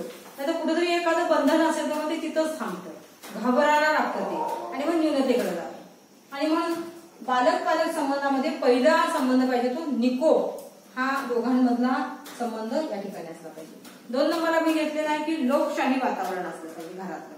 म्हणजे प्रत्येकाला जगण्याचं स्वातंत्र्य आहे. आपल्याला या ठिकाणी भारताला स्वातंत्र्य मिळाल्यानंतर आपल्याला इथं स्वातंत्र्य दिले गेलेले आहे आणि अशा वेळेला सुद्धा घरामध्ये संस्कार करत असताना, संस्कार घालत असताना त्या ठिकाणी मोकळीक असावी. बंधनं घालून तुम्ही संस्कार घालू नका. त्या ठिकाणी लोकशाहीचं वातावरण ठेवा. हुकुमशाही, अधिकारशाही हा वापर कसा असतो की तुमच्या समोर ते सगळं आहे तसं करायला बघतात आणि तुम्ही गेला की त्या पाठीमागं त्यांच्या पद्धतीने ते राहायला लागतात. मग याचा अर्थ तुमचा मान सन्मान जो आहे, तुमच्याबद्दल जी आत्मीयता आहे ती कमी कमी होते. आणि अशा वेळेला त्याची जर जपणूक करायची असेल तर घरामधलं वातावरण हे लोकशाही ठेवा. म्हणजे मोकळं वातावरण जर घरामध्ये असेल तर कुठेही त्या मुलाच्या मनामध्ये भीती राहत नाही. याचा अर्थ असा नाही की त्याचा लाड करा, तो कुठेतरी हट्टीखोर बनतोय म्हणून त्याच्याकडे तुम्ही जास्त हे करा, असं नाही. तर लक्ष केंद्रित करत असताना त्याला समजून घेऊन त्याला ज्या गोष्टी तुम्हाला द्यायच्या आहेत त्या तुम्ही वेळेवर द्या आणि ज्या गोष्टी तो मागतोय हट्ट करतोय तर त्याला समजावून सांगून ते वातावरण तुम्ही घरामध्ये आणा. लोकशाही असेल तर तुमचं घर सुद्धा हस्तखेळतं राहतं आणि बालक पालक संबंध हे चांगल्या पद्धतीचे राहतात, सदृढ राहतात आणि हेच आवश्यक आहे. चांगल्या कुटुंबाचं लक्षण कुठलं असेल तर लोकशाही वातावरण असेल, निकोप वातावरण असेल, समाधानी असतं. बाहेर ते मूल चिंता करतच शाळेमध्ये जातं आणि त्याचा सगळा परिणाम एकूण त्याला सगळं जे येत असतं ते कुठंतरी दबावाखाली राहिल्यामुळे ते सगळं त्याचं निघून जातं. कुठंतरी मनामध्ये ते राहतं की सलत राहतं त्याच्या की मी काही न करता मला आज पालक बोलले. तर अशा वेळेला या गोष्टी असतात. किंवा शाळेमध्ये सुद्धा आल्यानंतर पालकाने तुमचा शिक्षकाने जर चेहरा जरी बघितला तर त्यांना वाचता येतो की आज काहीतरी याचं बिनसलेलं दिसते. म्हणजे आणि घरामध्ये जर कलह असेल, दडपशाही असेल, तर हिथं जे आहे हुकुमशाही असेल, तर हे जे संबंध असतील तर ते निकोप राहत नाहीत. आणि म्हणून बालक पालक संबंध सुधारण्यासाठी घरामधलं वातावरण हे लोकशाही स्वरूपाचं असावं. पुढे आहे जिव्हाळा. घरामधली ही सगळी आपलीच असतात ना, त्याच्यामुळं नातेसंबंध जे आहेत ते अधिक दृढ करण्यासाठी एकमेकांमध्ये जिव्हाळा असला पाहिजे. एकमेकाला काही जरी झालं तरी डोळ्यामध्ये पटकन पाणी आलं पाहिजे, ती आत्मीयता त्याच्यामध्ये असली पाहिजे, जिव्हाळा असला पाहिजे. जीव लावून म्हणजे थोडा जरी उशीर झाला कोणाला, म्हणजे वडिलांना यायला उशीर झाला तरी बालक थोडंसं चिंतेत राहतं, बालक उशीर आला तरी पालक चिंतेत राहतात. आणि का राहतात तर ते समजावून घेतात. प्रत्येक ठिकाणी त्याला सहकार्य करणं, मदत करणं, समजावून घेणं, त्याला शिकवणं, प्रत्येक गोष्टीमध्ये त्या त्या टप्प्यावरती प्रत्येक गोष्ट त्याला देणं आणि मग त्याच्यामुळे त्याचा पूर्ण विकास चांगला होतो. जिव्हाळा घरामध्ये घराकडे धाव घेण्याची प्रयत्न त्याचे त्या ठिकाणी लवकर असतो की मला घराकडे गेलं पाहिजे, मी काहीतरी मिस करतोय, माझं घर हे माझी पहिली म्हणजे प्राधान्य देण्याची एक संस्था आहे किंवा घरामध्ये मला ह्या सगळ्या गोष्टी मिळतात, मी आनंदी आहे, समाधानी आहे, उत्साही आहे. मग त्या ठिकाणी त्याचं मन हे फुलपाखरासारखं राहतं आणि त्या ठिकाणी मग स्वच्छंदी जीवन त्याला जगायला मिळतं. म्हणून जिव्हाळ्याचं नातं, जिव्हाळ्याचा सहसंबंध बालक पालक यांच्यामध्ये जर असला तर त्या पालकाची जडणघडण अतिशय पाल्याची ही अतिशय चांगल्या पद्धतीने होते. पालक सुद्धा चांगल्या पद्धतीनं त्याची जडणघडण करू शकतात. अशा पद्धतीचा संबंध बालक पालक यांचा असला पाहिजे. पुढे आहे सहकार्य करणे. बालकाला काही जर अडचणी असतील तर त्या ठिकाणी पहिलं सहकार्य करण्याची भूमिका किंवा पहिला या ठिकाणी हक्क असतो तो पालकांचा असतो. त्याला पहिल्यांदा समजावून घ्या, पहिल्यांदा त्याला त्या ठिकाणी जर तो समजावून घेऊन तो ऐकत असेल तर ठीक, नसेल तर मग आपण त्याला मारू शकतो. पण याचा अर्थ असा नाहीये की मारल्यानंतर तो सुधारणा होईल असं नाही. तर एकमेकांना सहाय्य करायचं आहे. काही वेळेला तुम्हाला अडचणी येणार आहेत, काही वेळेला त्याला अडचणी येणार, त्या समजून घेऊन पुढे चला. काही वेळेला शाळेमध्ये त्याला कमी मार्क मिळाले म्हणून माझा मुलगा मोठा आहे असं नाही, किंवा माझ्या मुलगाला काही येत नाही, माझा मुलगा कसा आहे मला माहिती आहे, त्यामुळे इतर जण काय म्हणतात म्हणून लक्ष नाही द्यायचं. किंवा इथं एकमेकांना सहकार्य करायचं आहे प्रत्येक ठिकाणी. मग घरातल्या कामामध्ये मदत असेल, बाहेर कुठलं काही अन्न करणं असेल त्याच्यामध्ये मदत करणं असेल, प्रत्येक ठिकाणी एकमेकांना सहकार्य केलं पाहिजे, एकमेकांना जपलं पाहिजे, एकमेकांचं संरक्षण केलं पाहिजे. तरच आपले हे जे संबंध असतात ते अधिक दृढ होतात. आणि म्हणून पालक नेहमी जागरूक असला पाहिजे, तत्पर असला पाहिजे. प्रत्येक ठिकाणी मदतीचा हात त्या पाल्याला दिला पाहिजे. तरच बालक तुमचं जे आहे ते सर्वगुण संपन्नतेकडे जातं आणि चांगल्या सवयी त्याच्याकडे तुम्हाला दिसतात. आणि म्हणून सुद्धा बालक पालक संबंधामध्ये हा एक प्रकार आहे. पुन्हा आहे आंतरक्रिया. आज आपण बघतोय की सगळ्यांच्या घरामध्ये मोबाईलचंच राज्य आलेलं आहे. म्हणजे संवाद नावाचा जो प्रकार आहे तो हळूहळू संपुष्टात आलेला दिसून येतो, नाहीसा झालेला आहे. घरामध्ये जर तुम्ही बघायला गेलं तर सगळ्यांच्या मानाखाली असतात. आईच्या हातामध्ये मोबाईल आहे, बाबाच्या हातामध्ये मोबाईल आहे, मुलांच्या हातामध्ये मोबाईल आहे, पुढे टीव्ही चालू असतो आणि सगळेजण आपापल्या मोबाईलमध्ये बसलेले असतात. मनामध्ये प्रत्येकाच्या काही ना काहीतरी चालू असतं, मला ही गोष्ट बोलायची, मला ती गोष्ट बोलायची, नाही बोलू शकत आपण. आणि अशा वेळेला या ठिकाणी जर हे संबंध अधिक दृढ व्हायचे असतील, सकस व्हायचे असतील, चांगले व्हायचे असतील तर या बालक पालकांच्यामध्ये नेहमी आंतरक्रिया व्हायला पाहिजे. म्हणजे दिवसभरामध्ये ते मूल शाळेतून घरी आल्यानंतर आईजवळ त्याने ह्या सगळ्या गोष्टी शेअर केल्या पाहिजेत. किंवा आईने सुद्धा विचारलं पाहिजे, अरे आज काय काय झालं शाळेमध्ये, मला सांगून द्या, तुला कुठल्या कुठल्या गोष्टी कळाल्या, कुठल्या कुठल्या गोष्टी नाही कळाल्या, ह्या सगळ्या. त्याचबरोबर आई वडिलांचं सुद्धा या ठिकाणी सहसंबंध चांगले असेल त्याचा चांगला प्रभाव त्या ठिकाणी. हसती खेळतं वातावरण तुम्ही ठेवा. मुलांच्यासाठी, आपल्या कुटुंबासाठी, पाल्यासाठी आपण हा वेळ काढला पाहिजे. त्याला या ठिकाणी आंतरक्रियेमध्ये सहभागी करून घेतलं पाहिजे. एकमेकांमध्ये प्रत्येक गोष्टी शेअर केल्या पाहिजे. म्हणजे तो मुलगा संकोची बनत नाही, त्या ठिकाणी तो निस्वार्थी बनतो. तो प्रत्येक गोष्ट सांगतो की माझ्या हातातून एखादी गोष्ट झालेली आहे तर ती पहिली येऊन घरातल्यांना सांगतो. एखादी चांगली गोष्ट झाली तरी उत्साहाने पळत येऊन सांगतो, का तर कुणीतरी ऐकायला आहे तिथं. आणि अशा वेळेला पहिली गोष्ट आपण या कुटुंबामध्ये केली पाहिजे किंवा बालक पालक संबंध सुधारण्यामध्ये केली पाहिजे ते म्हणजे तुमचे संवाद वाढवले पाहिजेत. मग कसे पण असू दे, म्हणजे आंतरक्रिया झाल्या की अडचणी कमी होतात, प्रश्न तरी उद्भवतच नाही, त्यांनी समस्या निर्माण होत नाही. अशा वेळेला हा एक संबंध. दुसरा भेदभाव. मुलगा मुलगी हा पहिला भेद तुम्ही करायचा नाही, कारण त्याच्यावरती सुद्धा बालक पालक जे आहे ते संबंध टिकून राहतात. कारण हा जर भेद दिसला तर मग तीच पुढं काय होते त्याची पुनरावृत्ती झालेली दिसून येते. आणि म्हणून मुलगीला आणि मुलग्यांना समान सगळं तुम्ही इथे द्यायचं आहे. प्रत्येक गोष्ट त्यांना जे आवड आहे, त्यांची जी कल आहे किंवा त्यांचा दृष्टिकोन आहे किंवा बऱ्याचशा गोष्टी असतील ह्या सगळ्या त्या ठिकाणी भेदभाव न करता त्यांच्याशी निकोप वातावरणामध्ये तुम्ही काय करायचं आणि कुठल्याही बाबतीमध्ये दडपण न आणता, अधिकाराचा वापर न करता, त्या मुलगा मुलगीमध्ये भेद न करता दोघांनाही त्या ठिकाणी काय करायचं आणि समान वागणूक त्या ठिकाणी जर दिली तर तुमचे अधिक संबंध चांगल्या पद्धतीने झालेले आपल्याला बघायला मिळतात. पुढचा आहे शिस्त. आता शिस्त म्हणजे काय तर मनाला लावलेले चांगलंसं वळण आहे, आपलं आपण लावायचं. लादलेली शिस्त फार काळ टिकत नाही, ती वरवरची असते, पण मनापासून लावलेली शिस्त किंवा ते जे वळण असतं ते कायम असतं आणि म्हणून आजन्म टिकण्यासाठी ही जी शिस्त आहे ती शिस्त पालक यांच्या रिलेशनमध्ये चांगलं काहीतरी घडते किंवा घडवून आणण्याचं काम करते. आणि म्हणून शिस्त जी आहे ती प्रत्येक घरामध्ये असली पाहिजे, कारण शिस्त जर असेल तर मग आपले संस्कार, आपले आचार, आपले विचार, आपलं राहणं, प्रत्येक गोष्टींमध्ये आपल्याला सुद्धा चांगलं काहीतरी शिकायला मिळतं. शिस्त याचा अर्थ असा नाहीये की मी सांगतोय म्हणून तुम्ही केलं आणि परत आहे तसं नाही, तर मनापासून तुम्ही न सांगता ती मुलं करायला लागतात. नीटनेटकेपणा असेल, एकदा सांगून दिलं की आपोआप त्या ठिकाणी म्हणजे एखाद्या ठिकाणी जर तुम्ही गेला तर जे अंथरूण पांघरुणाच्या घड्या जरी बघितल्या तर इतक्या व्यवस्थित असतात की तुम्ही जर त्याचं मापलं तर ते स्क्वेअर मध्ये व्यवस्थित येते, म्हणजे कुठेही इकडे तिकडे होत नाही. म्हणजे काही कुटुंब आम्ही अशी बघितलेली आहे. त्यामुळं इथे जी शिस्त आहे ती मनापासून लावली गेली पाहिजे. तर तशी जर असेल तर बालक संबंध अतिशय चांगल्या पद्धतीने सुधारलेले तुम्हाला दिसून येतात. पुढचा मुद्दा आहे बालक संबंध सुधारण्यासाठी सृजनशीलतेला वाव दिला पाहिजे. ते काहीतरी सतत करत असतं तर अशा वेळेला त्याला कुठेतरी प्रोत्साहन द्या. भिंती रंगवल्या म्हणून लगेच मारू नका, एखादी गोष्ट घरामध्ये खेळणं आणलं त्याला फोडलं म्हणून मारू नका. कुठं ना कुठेतरी ते काहीतरी शिकतंय. छोटे छोटे बल्ब असतील ते घेईल, कुठेतरी एखादी वायर असेल ती घेईल आणि ती कुठेतरी लावल्यानंतर त्याला कुठेतरी जोडलं आणि त्याला ती लाईट लागली ना की त्याचा जो आनंद असतो तो गगनात मावत नाही. म्हणजे त्याला काहीतरी छोटंसं काहीतरी केलेलं असतं आणि मग इथे कुठेतरी वस्तू फोडल्या, हे केलं ते केलं म्हणून आपण त्याला रागावतो. तसं न करता कुठं ना कुठं ते संबंध सुधारण्यासाठी सृजनशीलतेला तुम्ही जास्तीत जास्त वाव द्या. निश्चितपणाने बालक संबंध सुधारण्याला मदत होईल. पुन्हा आहे सर्वांगीण विकासाकडे तुम्ही लक्ष द्यायचं आहे, तरच बालक संबंध चांगल्या पद्धतीने झालेले तुम्हाला दिसून येतात. शारीरिक विकास, मानसिक विकास, भावनिक विकास, बौद्धिक विकास, कौटुंबिक विकास, शैक्षणिक विकास, ह्या ज्या सगळ्या बाबी आहेत त्या टप्प्यांवरती तुम्ही त्यांचा विकास चांगल्या पद्धतीने जेव्हा करा तेव्हा एक चांगलं मूल परिपक्व प्रत्येक ठिकाणचं ज्ञान घेण्यासाठी ते सज्ज आहेत. कारण पालक त्याच्या पाठीमागे काय आहेत रिस्पॉन्स देणारी उभी असतात.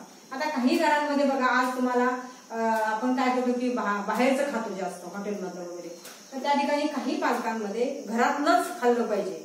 अशा वेळेला त्या ठिकाणी बालक काय करतं की एखाद्या वेळेस ठीक आहे ना, आणि मग अशा वेळेला पालकांनी सुद्धा काय केलं पाहिजे, पालकांना बाहेर एक चेंज म्हणून नेणं पाहिजे. ते आनंदी होतं त्या ठिकाणी. याचा अर्थ रोज न्या असं नाही. तर या ठिकाणी दुसरी गोष्ट आहे की पालक ज्या व्यवसायामध्ये असेल त्यांना तोच व्यवसाय केला पाहिजे असंही बंधन घालू नका.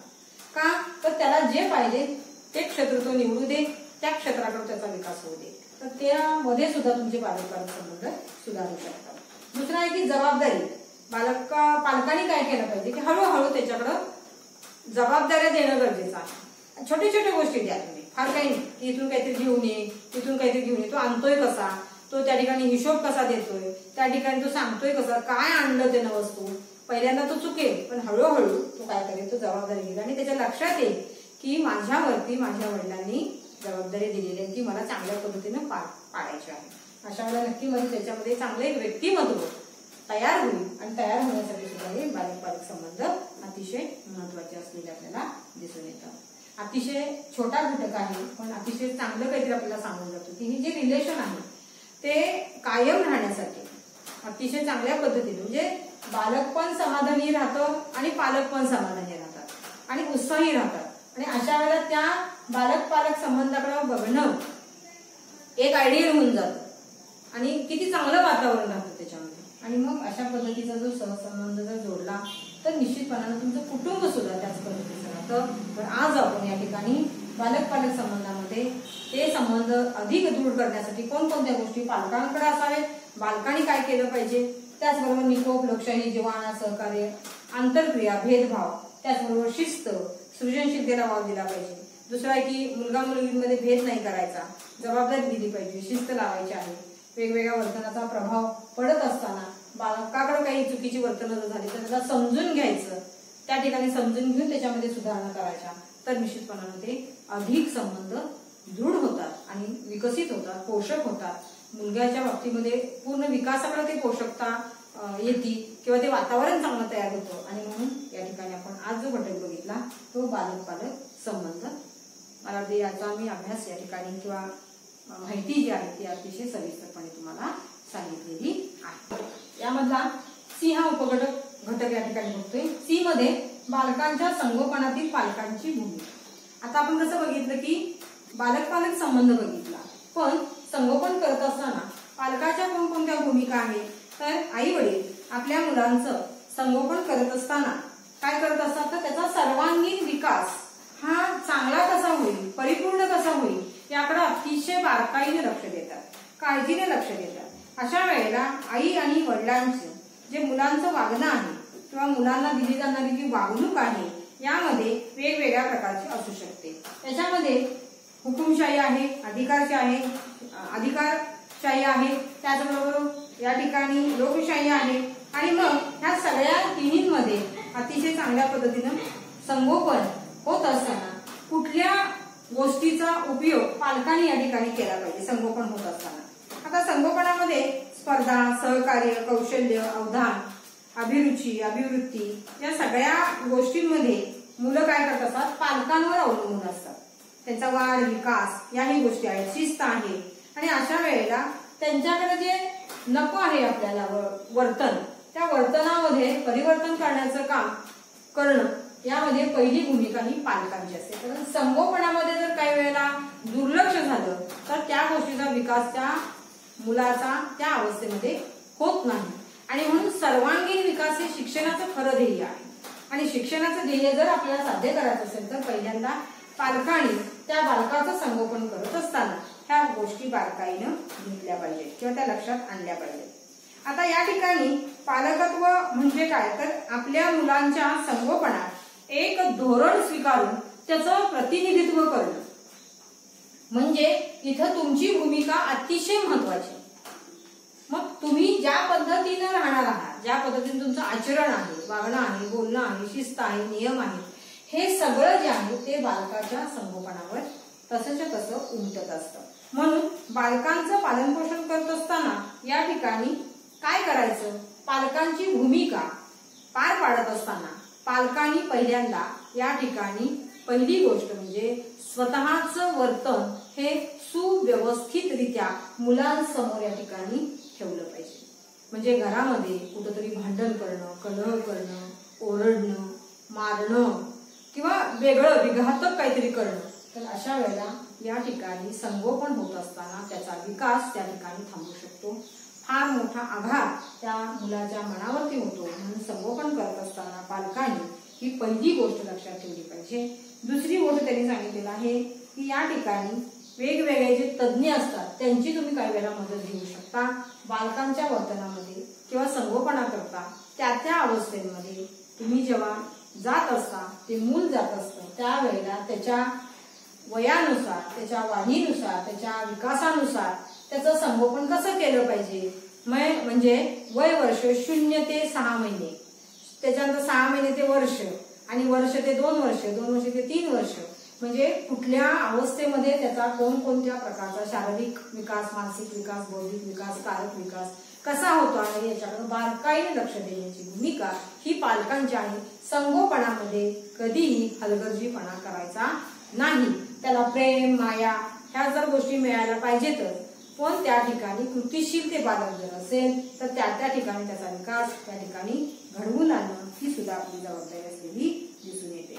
काही वेळेला असं दिसून येतं की बाल संगोपन करत असताना त्याच्यावरती वेगवेगळे घटक सुद्धा अवलंबून असतात. म्हणजे कुठला अनुवंशिक घटक आहे, पर्यावरण आहे म्हणजे वातावरण आहे, आर्थिक घटक आहे, धार्मिक घटक आहे, वर्णव्यवस्था आहे, त्याचबरोबर सामाजिक आहे, लिंग आहे, कुटुंबाचे प्रकार तुमचे कुठले, म्हणजे तुम्ही कोणत्या प्रकारामध्ये कुटुंबातले आहात त्याचाही एक प्रभाव या ठिकाणी बालकाच्या संगोपनावरती होत असतो. शिक्षण, पालकांना वेगवेगळ्या स्तोत्र जी आहेत ती सगळी माहिती पाहिजे, मार्ग माहिती पाहिजेत, मूल्य माहिती पाहिजे, सामाजिक भेद जे आहेत किंवा समाजातलं वातावरण, समाजातला प्रत्येक घटक कसा आहे या सगळ्या गोष्टी घेत असताना पालकानं आपल्या बालकाकडे संगोपन करत असताना या ठिकाणी अतिशय जबाबदारीनं आपली भूमिका पार पाडली पाहिजे.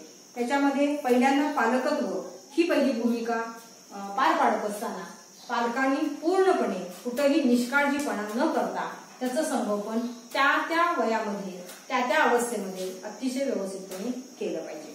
बालसंगोपनावरती दुसरा परिणाम होतो संस्कार.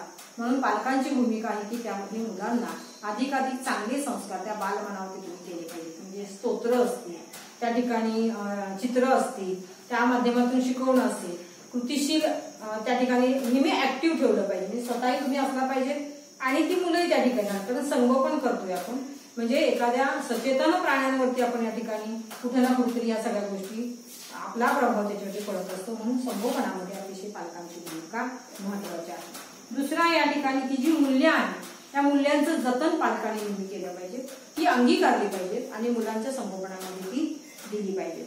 त्याचबरोबर या ठिकाणी संगोपनामध्ये वेळच्या वेळेला त्यांना आहार दिला पाहिजे, खाणं पिणं व्यवस्थित दिलं पाहिजे, चौफेर आहार असला पाहिजे, सकस आहार असला पाहिजे. त्याही गोष्टी पालकांनी आपल्या भूमिकेमध्ये असले पाहिजे. स्वच्छतेचे धडे वेळच्या वेळेला पालकांनी दिले पाहिजेत. आहाराच्या बाबतीमध्ये सतर्क असले पाहिजे. विश्रांती, झोप वेळच्या वेळेला कशा पद्धतीने घेतली पाहिजे. अभ्यासाचं जे आहे त्या अभ्यासाचं सुद्धा ओझं वाटता कामा नये. अगदी त्यांना मनापासून त्या सगळ्या गोष्टी आवडीने केल्या पाहिजेत. अशा प्रकारच्या सगळ्या भूमिका या संगोपनामध्ये असल्या पाहिजे. दुसरं आहे की त्याच्या मागण्या ज्या असतात त्या मागण्यानुसार तुम्ही पुरवठा करू नका. तर त्याला ज्या आवश्यक आहे त्या देत असताना त्या कशा देणार आहात ते समजावून सांगा. ही सुद्धा चांगली भूमिका आहे. जर बालकाला तुम्ही सतत सगळ्या गोष्टी तुम्ही तो मागतोय म्हणून देत गेला तर त्याच्या संगोपनामध्ये तुमच्या लक्षात येईल की तो चिडचिडेपणा वाढतो. त्याचबरोबर तो हेकेखोर होतो किंवा त्या ठिकाणी आरडणं ओरडणं ह्या गोष्टी त्याच्या सुरू होतात. गोंधळ घालणं असेल, रुसणं असेल, फुगणं असेल, या सगळ्या गोष्टी त्याच्या होतात की एखादी गोष्ट त्याला नाही दिली की मग ते आदळआपट करायला सुरुवात करतो, गोष्टी काही फोडतो. म्हणजे हे सगळे टाळण्यासाठी त्या ठिकाणी काय करायचं की जी मागणी केलेली आहे त्या ठिकाणी लगेच पुरवठा करायची गरज नाही किंवा ती देण्याची गरज नसेल तर त्याला तिथं समजावून द्या. दुसरं आहे त्या ठिकाणी सांगितलं की शिक्षण देत असताना त्याला पहिल्यांदा कारक कौशल्यांचा विकास चांगल्या पद्धतीनं होतो. खेळामधून त्याला शिकवा, वेगवेगळ्या गोष्टी एकत्रित आणून शिकवा आणि मग त्याच्यातून ते शिकेल. लगेच तुम्ही त्याला ही गोष्ट आलीच पाहिजे असं नका.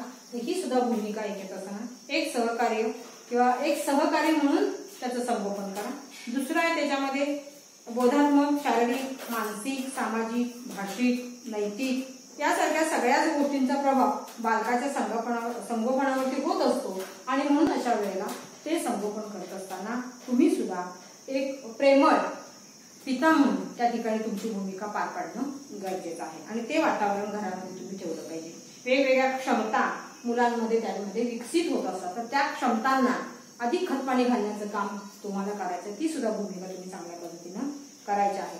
त्याचबरोबर या ठिकाणी ज्या परंपरा आहेत, ज्या मूल्य आहेत, विश्वास, नियम, संस्कृती, समानता यासारख्या सगळ्या गोष्टी त्या संगोपनामुळे तुम्ही वेळच्या वेळेला त्या अवस्थेनुसार तुम्ही द्यायला पाहिजे. त्याचबरोबर मुलांच्या मनामध्ये सतत काही ना काहीतरी जिज्ञासा, कुतूहल निर्माण होतो. अशा वेळेला ते प्रश्न विचारतात. त्या प्रत्येक प्रश्नाचं उत्तर तुम्ही देणं गरजेचं आहे कारण ती तुमची भूमिका आहे. ते बोलतं होतंय तर त्याला अधिक बोलतं करायचं काम पालकांचं आहे. म्हणजे संगोपनामध्ये त्याला काय पाहिजे तर ती गोष्ट कृतीशीलता ती त्याच्याकडे आली पाहिजे. म्हणजे माझ्या प्रश्नाचं उत्तर दिलं जातं. याला उदाहरणार्थ जर तुम्हाला बघायचं झालं की उदाहरणार्थ या ठिकाणी आकाशातले तारे आहेत किंवा चंद्र कुठे जातो, सूर्य कुठे जातो, भरपूर गोष्टी आहेत त्याच्यामध्ये. अनेक प्रश्न म्हणजे त्याच्या वयोमानानुसार ते प्रश्न विचारतात आणि मग तुम्ही त्या ठिकाणी त्या गोष्टी पूर्तता केली पाहिजे. दुसरं आहे त्या ठिकाणी नेहमी जवळीकता ठेवली पाहिजे. दुसरी गोष्ट आहे की याच्यामध्ये जिव्हाळा असला पाहिजे. पालकांची भूमिका निभावताना त्याला कुठेही असं वाटू नये की कुठेतरी मला बरोबरच या ठिकाणी देत आहे किंवा मला जपतायत असं नाही. तर मनापासून या सगळ्या गोष्टी त्यांनी पार पाडल्या पाहिजे. त्याबरोबर पालकांशी नेहमी संवाद या ठिकाणी केला पाहिजे. बालकाच्या संगोपनामध्ये काय आवश्यक असतं ते बघा. लहान मुलं तुमच्या नजरेसमोर घ्या बाल्य आवश्यक ते सतत बडबडत असतं. एक गोष्ट झाली की दुसरी झाली की तिसरी, एक खेळणं झालं की दुसरं घेतं, दुसरं झालं. ते थकत नाही आणि अशा वेळेला घरातले त्याला रागवतात, कुणी मारतं, कुणी ओरडतं आणि अशा वेळेला त्याचा कुठेतरी वेगळा परिणाम होतो. आणि म्हणून पालकांनी काय करायला पाहिजे ते संवाद या ठिकाणी त्यांनी केले पाहिजे, साधले पाहिजे. निश्चितपणाने या ठिकाणी त्याचा शारीरिक, मानसिक, भावनिक, सामाजिक, शैक्षणिक, कारकतेचा या सगळ्याच विकास त्या ठिकाणी चांगल्या पद्धतीनं होऊ शकतो. म्हणून पालकांची भूमिका ही अतिशय महत्वाची असलेली दिसून येते. त्याचबरोबर बालकावरती विश्वास ठेवायला शिका. बालक एकदा सांगतं ना मी काही केले नाही, आता जेव्हा ती खेळायला बाहेर जातं त्यावेळेला त्याच वयोगटातली सगळी मुलं असतात आणि अशा वेळेला काहीतरी भांडणं होतात आणि भांडणं झाली की ते पळत पळत घरी येतं. त्याच्यावरती नाव घेतलं की ते सांगतं मी काही केलेलं नाही. तर अशा वेळेला पालकांनी विश्वास ठेवला पाहिजे. नसेल तर मग ते काय करतं, आज नाही ना मारलेलं मी उद्या मारून येणार असं म्हणतं ते. तर त्याच्या ऐवजी तुम्ही काय करायचं, त्याला या पद्धतीनं थोडासा विश्वास ठेवा आणि सतत पालकांची भूमिका जेव्हा जागरूक अवस्थेमध्ये तुम्ही घेता त्याला सतत पाठिंबा द्या. त्याला प्रत्येक गोष्ट करत असताना त्याला पाठिंबा द्या. त्याच्यामध्ये त्याला समजते की मी हे चांगली गोष्ट करतोय म्हणून मला पाठिंबा देत आहेत. एखादी गोष्ट त्याच्या हातून चुकली तर त्याला त्या ठिकाणी तुम्ही शिक्षा सुद्धा करा. पण शिक्षा करत असताना मारणं हा उपाय नाही, तर तुम्ही त्याला समजावून सांगू शकता. दुसरं आहे की पालकांसोबत त्यांनी सतत चर्चा केली पाहिजे. पालकांनी सतत त्याला मार्गदर्शन केलं पाहिजे. जिथं गरज आहे तिथं समुपदेशन केलं पाहिजे. योग्य दिशेने त्याचा विकास होतोय की नाही हे बघितलं पाहिजे. वाढ होते की नाही हेही पाहिलं पाहिजे.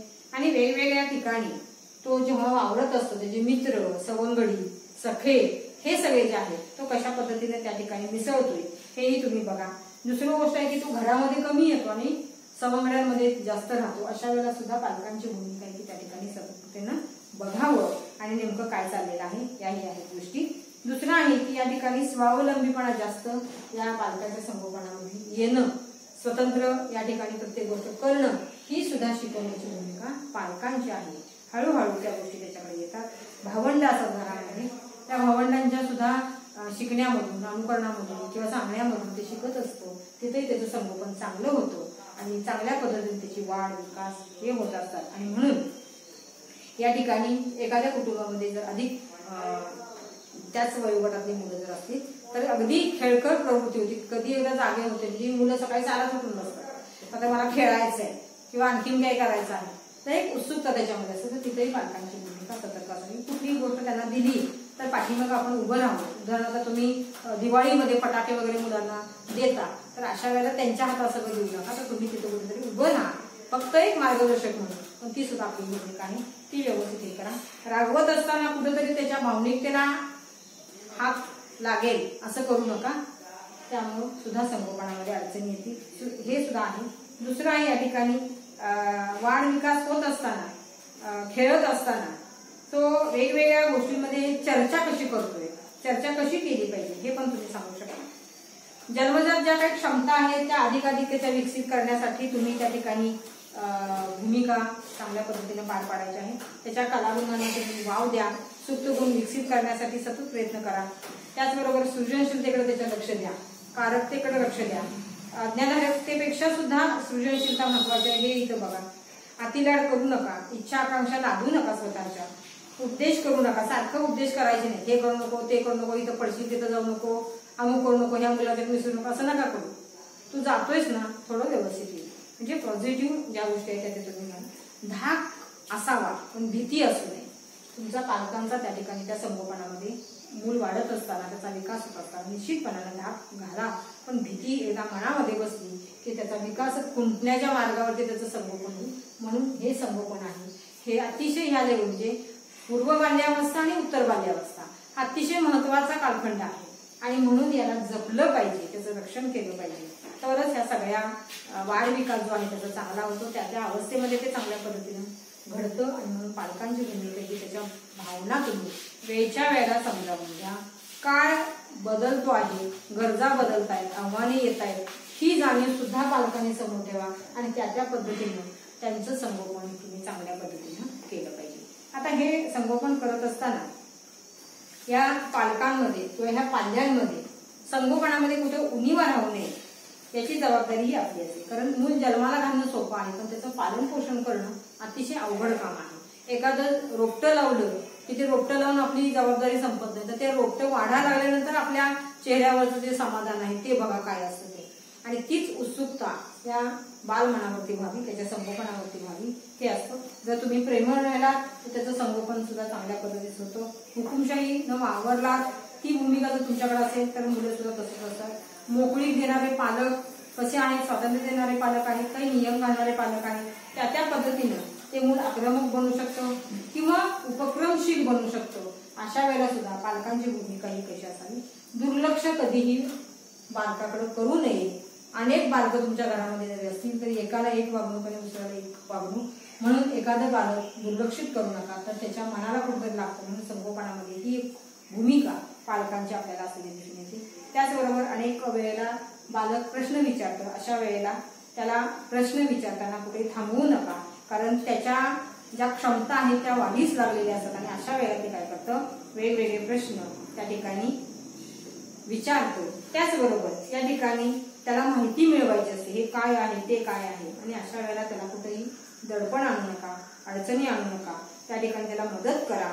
त्याचबरोबर या ठिकाणी त्याच्या नजरेला जाणवणारं जे जग आहे ते थोडंसं आपल्यासारखंच आहे का असं त्याला वाटावं, आणि म्हणून सुद्धा एक खूप भूमिका पालकांनी या ठिकाणी द्यायची आहे. दोन पिढ्यांमध्ये अंतर जे असतं ते राहू नये, कारण तिथं सुद्धा संगोपनामध्ये अडचणी निर्माण होऊ शकतात. म्हणून संवाद हा पालकांमध्ये आणि बालकांमध्ये असावा, तरच संगोपन चांगलं होतं. राग करू नये, संघर्ष, भांडण, कलह, तंटा त्याचा सुद्धा एक विकृत परिणाम बालकाच्या संगोपनावरती होत असतो आणि एक मानसिक समस्या त्या बालकाच्या संगोपनामध्ये निर्माण होतात. आणि अशा वेळेला हळूहळू ते मूल एकटं राहायला लागतं, पुढे ते बोलत नाही. बरेचशा आज हसणारं मूल उद्या बोलायचं बंद होतं. मग ह्या ज्या संगोपनातल्या ज्या अडचणी आहेत त्याला पूर्णपणे पालक जबाबदार असतात. अशा वेळेला त्या सगळ्या गोष्टींपासून जपण्याचं काम, भावनिक दृष्टिकोनातून त्याला जपण्याचं काम पालकांनी केलं पाहिजे. आपापल्या भूमिका ज्या आहेत त्या वयोगटामध्ये, त्या विकास अवस्थेमध्ये त्या संगोपनामध्ये त्यांनी देणं गरजेचं आहे. कारण या ठिकाणी बालकाचं संगोपन चांगलं झालं तर निश्चितपणाने त्याची शालेय प्रगती सुद्धा अतिशय चांगल्या पद्धतीने होतं.